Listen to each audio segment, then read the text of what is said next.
24 ગુણ્યા 48 કેટલા થાય છોકરાઓ? ઓય પોલીસ ની લાઈન માં વચ્ચે બેહેલો ત્યાં ઉભો થા તું છે. છેલ્લી લાઈન માં બેહીને તમને બહુ મસ્તી ઉઠે છે તો હમણાં તમને હું ભણાવતો તો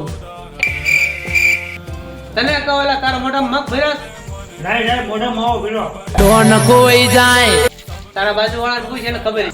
હવે સાહેબ આને આવો ટોટી મારી વાતમાં બેઠો હોય અલા દાદા કોઈ જાય હા તો કાંઈ વાંધો નહીં. અત્યારે જે તને ચેપ્ટર ભણાવું છું એનું નામ કે સાહેબ ચેપ્ટર નું નામ નથી આવડતું પણ માર્કેટમાં કયું ટ્રેક્ટર આવે ને એનું નામ કહું. આપણું બ્લડ ગ્રુપ કેમ જુદું જુદું હોય છે? હવે સાહેબ મચ્છર ને અલગ અલગ સ્વાદ નો લેવાનો હોય. તમે બધા નામ બહુ કાંઈ વાંધો નહીં છોકરાઓ. હવે કોઈ કાંઈ પ્રશ્ન? સાહેબ તમે કયો વિષય ભણાવો છો? અમે તો એ ફેમસ હવે તું મને ખાલી ઈ કે આપણા રૂમમાં બહુ વિદ્યાર્થી છે એમાંથી એક ઓછો થઈ જાય તો કેટલા વધે? સાહેબ મારું તો કાંઈ નહીં વધે પણ તમને એક વિદ્યાર્થીની ફી ઓછી મળી છે. ઓળખે છે એમને હવે તું મને ખાલી ઈ કે આપણા રૂમમાં 99 વિદ્યાર્થી છે એમાં એક વધી જાય તો કેટલા થાય? સાહેબ તમે અમારી પાસે વિદ્યાર્થીની સંખ્યા ગણાવો છો કે ભણાવો છો? પછી બધી જગ્યાએ ફી ના પૈસા ન ગણવાના હોય. અમે ભણવાની ફી ભરી છે વિદ્યાર્થી ગણવાની નહીં. છોડી દેજો સીધા હા તો કાંઈ વાંધો નહીં. હું તમને એક સવાલ પૂછીશ જેને પણ સવાલનો જવાબ પહેલા આવડી જશે ઈ પહેલા ઘરે જશે.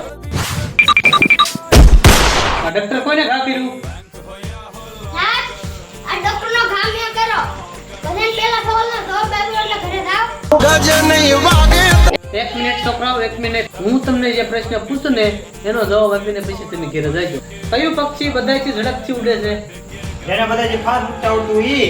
અલી દાદો હજુ એ અરે તારી તો તાર પપ્પા શું કામ કરે છે? મારા બાબા પોલીસમાં ડીએસપી છે. તમે કીધું હોય તો ફી ભરવા મોકલું. કરશો ના સિંહના અરે વિપુલ બેટા તું કેટલો હોશિયાર છોકરો છો. તે બધા પ્રશ્નના જવાબ એકદમ સાચા આપ્યા. તું પરીક્ષામાં પાસ જ છો. હવે તું તમે તારે ઘરે જઈ શકશો.